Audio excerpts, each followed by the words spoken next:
بسم الله الحمد لله والصلاة والسلام على رسول الله وعلى آله وصحبه أجمعين أما بعد.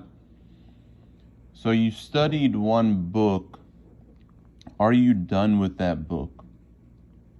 This is a question that comes about from the students of knowledge.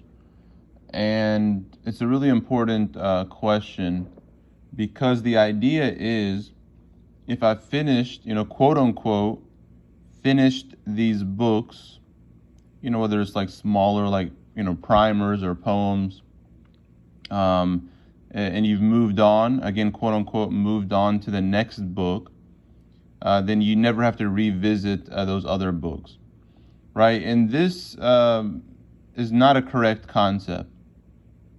This is not a correct concept. So the idea is, okay, you've studied Akhdari one time, as in with a teacher, you went through from the beginning till the end, and then you moved on to whatever you studied, depending on the curriculum and teacher. But does that mean you're done with Akhdari?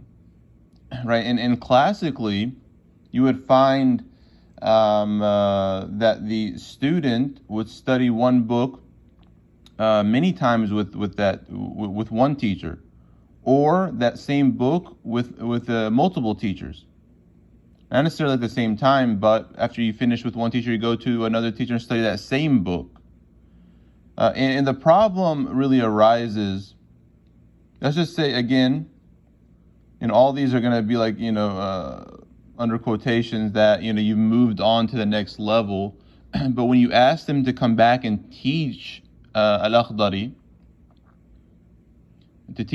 for example, it's just an example, you find that this student can't, even if they've done one or two levels after Al-Akhdari.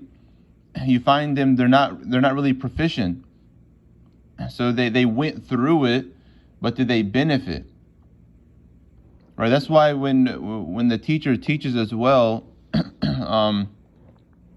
assuming that there's going to be no exam, you need to make sure that student is present with you learning, and they're able to ask the questions that they have, because the end goal isn't to just do book and then another book and another book and another book, even in different sciences. The point is to comprehension, to have the correct understanding before moving on. And in the world we live in, it's different. Right, it's a different world that we're living, especially with technology and these different. You can study with many of the scholars on Zoom, for example. So I understand, and for the sake of time as well, you probably can't afford to study many of these books, more than once. So you kind of just want to progress, right? And because even if you study like Khalil. Right, this is really the beginning stage from one perspective of your study of fiqh. Right, so Akhdari isn't the beginning. Right, Akhdari and the books before, just getting your feet wet. Khalil is really like the start. Like after you go through it one time, and that's when you've really started your journey of fiqh. So imagine how far we are from that level. Yes. So what I would say, well, firstly, look to have some type of memorization of each book that you study. Right? If it's prose, then it's going to be harder. So have a general memorization. Right? So have like what Akhdari has generally. How many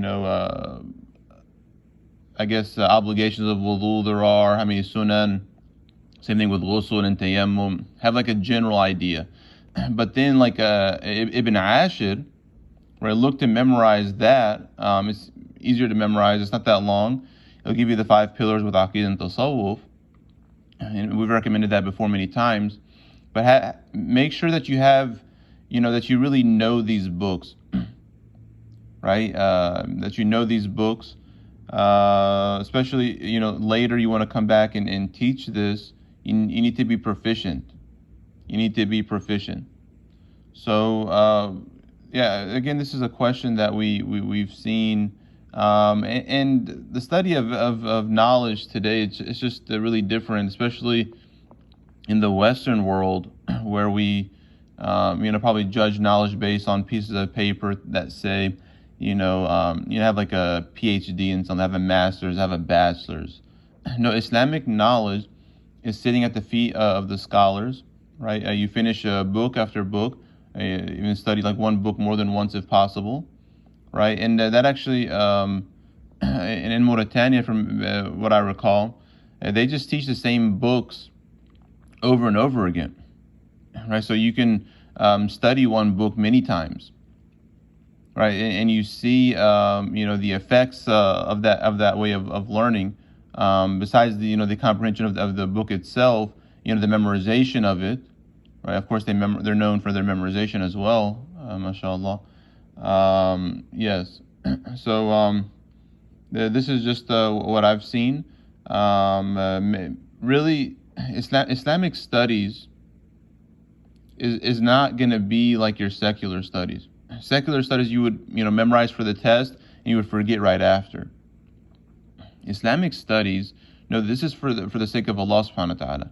This is to have your fard ayn firstly, and then to progress. The fard kifaya of being inshallah on the scholarly path, even a scholar one day, inshallah.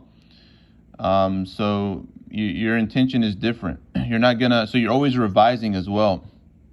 And it's the same thing with the concept of being, a hafidh of Quran. It doesn't, like, that's the beginning. Like, if you went through the Quran, right, you need, that's just the beginning of your journey. So your whole life is going to be revising, right? And so whatever you've memorized, whatever you've studied, you're always going to go back and you're going to revise, right? So you're going to do that the rest of your life, for decades, inshallah, until you're old. You're going to be revising. So the journey never ends.